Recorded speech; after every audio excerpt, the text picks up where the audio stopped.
The Southern Baptist Convention exists because they broke away from the Baptist Convention when the Baptist Convention ruled that you could not be a missionary if you owned slaves.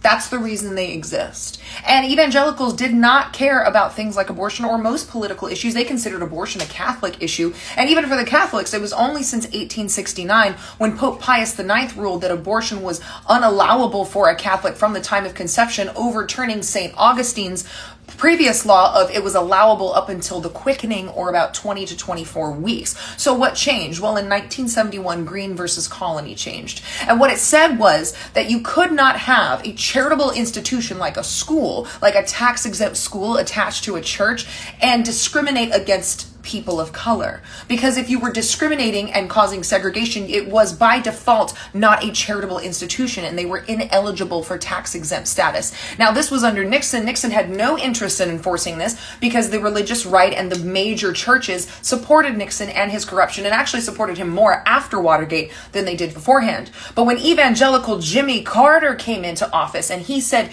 you will stop segregating your schools, you will stop discriminating, or I am taking your tax-exempt status away, then the religious right was suddenly concerned. Abortion and gay rights were just an easy access tool that they used to manipulate people. The Southern Baptist Convention, after the passage of Roe, passed 3 church edicts affirming a woman's right to choose, saying they agreed with the order, that they thought it was good. The historically conservative Dallas Theological Seminary issued a statement saying that nothing supersedes a woman's bodily autonomy.